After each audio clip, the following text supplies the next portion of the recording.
Hello, and welcome. I'm glad to have you on the show, Surviving to Thriving for Highly Sensitives. And I am your host and guide, Tammy Goen, high sensitivity coach. Today, I wanted to go a little deeper into what high sensitivity is and isn't, and talk about some related or other types of conditions or situations that people often confuse with high sensitivity, and just kind of dispel some myths and help you to see why it is definitely possible to go from surviving to thriving without needing to be fixed. So I want to break down everything just a little bit more specifically in detail, because I hear questions all the time like, oh, I might have ADHD, I don't know, but maybe it's high sensitivity, is it one and the same? Or people will ask if it's just a level of a different level on the autism spectrum, or is it, I have people asking, oh, am I highly sensitive because I had trauma in my childhood? So there's a lot of questions about that. And so I wanted to answer some of those. So I'll start with sensory processing disorder. So the official term for high sensitivity for those highly sensing people is sensitivity processing, sensory processing sensitivity, not disorder, but there is a condition, and it's at the moment it is actually not technically they're considered a disorder, but it's kind of in question, and it's not actually a diagnosis. It's not in the statistical manual where all the diagnoses are. But that particular disorder, if you will, as most people are considering it, is really about an inefficient or ineffective way of processing usually external stimuli. So people will have a really hard time having, sometimes even having any clothing on whatsoever. They're just so heightened that they can't manage almost any kind of lights, just really, really intense. And that's because of some kind of, tweak in that system that is just not functioning properly. And so people do tend to work with, specialists on that. Sometimes they'll look at different medications, but it's completely different than high sensitivity, although there can be that overlap with sensitivity to the environment or environmental inputs. And within the spectrum of high sensitivity, the range, there are a lot of people who really respond quite significantly to external stimuli. Again, having I can't have any kind of tags or anything like that in my clothing just drives me nuts. If I have one hair across my face, I can't concentrate unless I have that removed. I don't like a lot of sound and a lot of things happening, environment. It's very distracting for me, but my body is processing it effectively just at a really, really deep level, and it's bothersome. I know some people who are very high on the sensitivity scale, and yet they don't really even know, and maybe this has something to do with having children and getting used to all of the excitement and sound and such, and I do not have children, but I do know people who just, they don't have a problem with extraneous noises, things that I'll be mentioning, hey, can we do that? And they're like, oh yeah, I didn't even notice. But on many other levels, very, very highly sensitive.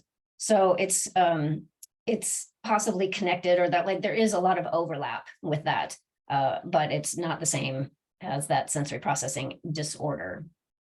And then we do have ADHD, and as with a variety of different things, whether it's personality disorders or other experiences, there can be a comorbidity. You can have both at the same time, but they're not the same. So if you have high sensitivity, it does not mean you have ADHD, and vice versa. You can have both.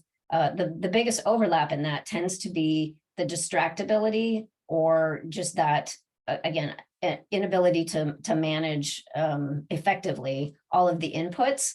And then sometimes it can actually be in both sensory processing disorder and ADHD. There can be a lack of enough stimuli. So some people will actually try to create, a situation that increases their input because they're not registering it the way that we normally would be doing that. So it can be both sides of that range, but typically ADHD is more focused on that attention piece. They can be very distracted and really work well with, having a lot of structure and things that tend to help with highly sensitives. But again, highly sensitives it's just an overall processing sensitivity, so that everything is, has a lot more meaning, and the emotions and the energy are processed more. And those are all things that are different than someone with ADHD as a standalone. But again, I do know some people who have experienced both. They have a lot of different, sometimes even challenging, traits of high sensitivity. And for a long time, they've been, aware that they are also ADHD. So there's different ways of, moderating, especially that overlapping piece of all of that input from the environment and being distracted by all of that. So it is possible, again, to have kind of a misdiagnosis, if you will. I worked with kids in the school system in many years ago as a counselor, and at that point there were a lot of children who were being diagnosed as ADHD. And I look back now and think, I bet a very large percentage of those kids were highly sensitive, but what manifested in that rigid environment of the classroom was this distractibility, or not being able to handle all of the input. And so that just became the standard response and diagnosis. So just know that it's not high sensitivity is not a disorder. It's not something that you have to change. And it's really a personality trait. And again, not personality disorder, which would be, for example, narcissism. And sometimes there was even some documents written recently that you could find online where people were saying, oh, high sensitivity, those are really narcissists. And the reality is that is a personality disorder that is in the manual, and there are very specific pieces of that that warrant that diagnosis. And it's a disorder because it really impacts people's lives, not just their own, but others. And with high sensitivity, we tend to actually be the ones that draw narcissists in our direction, because we're, compassionate and trying to help, and we want everything to be just right. And so we kind of end up attracting those folks more often than non-highly sensitives. And the big distinction there is that level of compassion and that ability to feel what other people are feeling, feel people's pain, or understand it, not necessarily feeling it as it's them, but having that empathy. And that's the piece that's missing with that narcissist, comparison. So it's not a personality disorder. It's not any kind of disorder. And it's definitely not, again, something that needs to be medicated, or, you go to therapy for the rest of your life just so that you can fix that, or, take care of that. And it's not that at all. And so let's talk about a little of the trauma base. Some people will say, yeah, I think I'm highly sensitive because I had all this trauma in my childhood. But if you caught some of my earlier videos, you might remember that the trait of high sensitivity is genetic. It's inherited. It's inherent. So you are born that way, just like maybe you were born left-handed or right-handed, or a certain way of seeing the world. That's hardwired. You're just wired that way. You are born highly sensitive. So it's not a result of trauma, but it can certainly be impacted, exacerbated by trauma. So if there's already a sense of, I don't know what to do with all this input in my world, and everything is so intense and important, and the emotions are really, really strong and intense, and I feel everybody's energy, and then there's a significant trauma happening there, then that can just, kind of blow things open, and people can have an exceedingly hard time managing any kind of input. Often people going through trauma end up with, like really heavy trigger responses, things that they're just out in the world, and things happen, and suddenly it's like they're back in their situation, or just had that, really visceral trauma response. So that can definitely be exacerbated, increased, because that sensitivity level is so high to start with. It's really hard to manage all of those things, at a much stronger level than someone who has had experience with trauma, but isn't born highly sensitive. So it definitely can exacerbate. It can make it really, really challenging for those who have experienced trauma to work through that in a good way, without some guidance probably, or without a lot of really good extra tools, because typically, if highly sensitives have a really supportive childhood, then they just automatically develop some really good coping strategies, and those move forward in their lives. And so even though they're getting this barrage of stuff, from the world, they have some really good, strong tools if they're practicing that. But they learn those coping strategies in an effective, positive way, that tend to help even more, by the time they're adults, even more than, say, the 80% who's not highly sensitive. So that can help a lot. But for those who are not experiencing that really good childhood supportive, and is even traumatic, then it's much more likely than the other population, 80% of the non-highly sensitives, to develop ineffective or unhealthy coping strategies. They're still developing strategies because they have to get through life, and they have so much more to deal with. They really need those strategies. And so they'll come up with things, of course, to get them through that, but they tend to not be as effective in a healthy way. So that can be a huge piece of that trauma experience and response, is not having those healthy, anything from boundaries to being able to calm the nervous system and self-soothe and things like that. And that can be definitely much harder for those who are also highly sensitive. And then I wanted to also talk about the difference between high sensitivity and being an empath, because people ask that quite often too. It's like, am I an empath? Am I highly sensitive? Are you automatically highly sensitive if you're an empath? And there, different people will say different things about this. Some will say that, if you're just really, really high on the high sensitivity range, then you're just an empath. In my experience, I know, a couple people who definitely are empaths, and yet, across the board, in terms of high sensitivity, not really so much, kind of more moderate.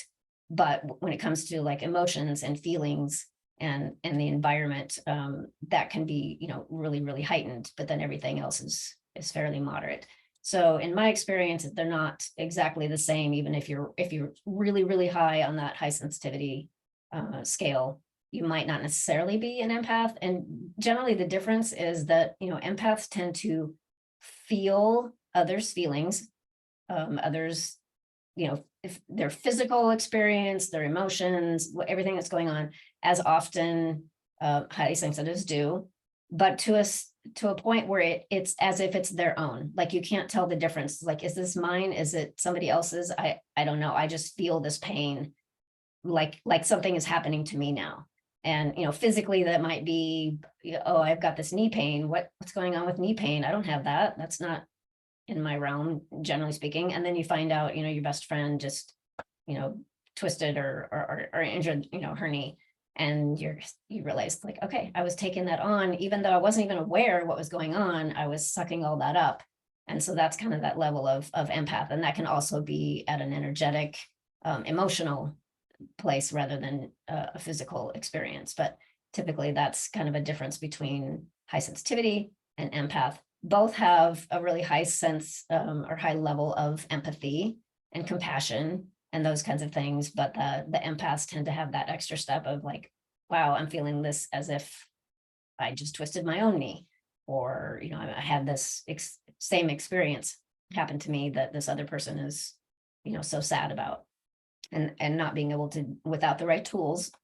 Again, it's all about, knowing, having that awareness, and then building those tools, but being able to differentiate and then be able to hold that back and say, okay, this is not mine. I'm not taking this. That's for another topic, another day, but that is the difference between the high sensitivity and then the empath. And then I had a very interesting question the other day with I have a meetup group, and someone said, so what's the difference between high sensitivity and being gifted? Which I've never heard that question before, and I found it pretty fascinating. So we talked about it a little bit, and so just like with all of the the SPD and ADHD and autism and all of these things, there's definite potential overlap when it just comes to sensitivity to input, or in this case, like with giftedness. So highly sensitives tend to be more creative, and that can be like artistically, that can be problem solving and technical or something, but just like thinking out of the box, being able to have all these different viewpoints and seeing everything in a different way can be very creative. There's a lot of that compassion and seeing things differently, and certainly people who are gifted in the in terms of whether it's physical or emotional or intelligence or whatever, but those who are kind of identified as gifted in that way may definitely have a higher sense of that processing of stimuli and meaning and things like that. So they might be highly sensitive, but it's not necessarily the same thing as I see it, because it's just a different, it's not so much like a personality trait as I mean, definitely probably be pretty genetic related if you have a really high functioning intellect, or if you are just really dead on with your motor skills and physical capabilities, and you're just like way beyond everybody else. It doesn't necessarily mean that you're going to also be processing emotions much more deeply, or giving different meaning or more intense meaning to something than someone else who's similarly has those same abilities. So it's definitely, again, not the same thing, but there can be a lot of overlap. So it's really a good thing to be aware of all of these different potential comparisons out there, because a lot of times when you say, oh, highly sensitive, sometimes people have this idea, oh, that means that you're just more sensitive than others, and you need to figure that out and get that taken care of, and then you'll be just like everybody else. And then there's a sense of, okay, good, there's nothing there, just take care of that, and then join the rest of the world. And obviously that doesn't happen because we are wired that way. So I hope that all kind of makes sense. If you start to hear it's like, oh, high sensitivity means this, or means this, or someone makes an assumption that you're a narcissist or something that you just know, like, wait, that can't be right, but how do I know that? So hopefully this gives you some background on that. And then one final thing I just wanted to talk about was this idea of labels, because I know sometimes people say, well, okay, I like that I can validate all my experiences knowing that I'm highly sensitive, but I don't know that I really want to own a label and make myself different or special or something like that. And I don't want anybody else to be labeling me. And I totally understand that, totally on board with that. And it's not something that you need to use as a label. You don't have to say to people, hey, I need this or this support and smear, whatever, because I'm a highly sensitive person. You can say that, and people will either say, oh, yeah. And then that they don't really quite understand it. Or they might say, oh, well, tell me about that. And then it gives you an opening to talk about it. But you can also just talk about it as explaining the trait without saying what it is. So if you can say, oh, I process things really, really deeply, and everything has a lot of meaning. So it's going to take me longer to make a decision. So I'll get back with you tomorrow. You didn't have to say, oh, I'm a highly sensitive person, so that means, X, Y, Z. You can just explain that, oh yeah, I'm going to need a little extra time because I, process differently. Or, this might not be a big deal for you, but the way I process emotions, this is really, really important to me, and I need to take care of myself, and this isn't going to work because it just, it feels hurtful, or it feels off or whatever. It might not be for you, but that's the way I process, emotions or whatever. So being able to talk about it in terms of your experience, but without using that label, it works just as fun as well. And I think it's still really helpful for those if you want to consider, doing an inventory of some kind. There's one on my website. Elaine Aaron has hers. You can use that as a way to share with people and say, oh, this is high sensitivity and this is me. So you can do that. But if you don't want to have a label or feel that you are labeled or want anyone else to respond that way, then you can just share, based on what your experience is, and just be open to that and say, this might be different than you, but this is my experience. So being able to do that, I think, is a really powerful step in self-empowerment and being able to share and, have all the people in your world that you want. And so thank you so much for being here. If you have any questions at all, please do reach out. You can always get, my information above and sign up for a free consult if you'd like to consider some one-on-one coaching, or I have a new pretty extensive signature online course, and the link is above for that also, which gives you just an option to self-pace and work through things online if you are just feeling like, yeah, this is me and I'm tired of struggling and I'd really like to work through this so that I can enjoy my trait. I can, make it an okay thing instead of spending so much time feeling it needs to be fixed, it needs to be changed. And that's my whole goal for this station, for this channel, for being able to, help you see that it is really possible to thrive with your sensitivities, and that it really is a gift and a superpower. So I will see you next time. And I plan next week to be addressing a whole variety of different questions that I've had from people over the years, and just kind of do like a impromptu, not really a Q&A at the beginning, but just bringing up all these questions that just keep coming from people who are a little bit disconcerted or just curious, or wonder, if they know someone else who's highly sensitive, what's going on here. So I'll be doing some of that next week, and have a great time until then.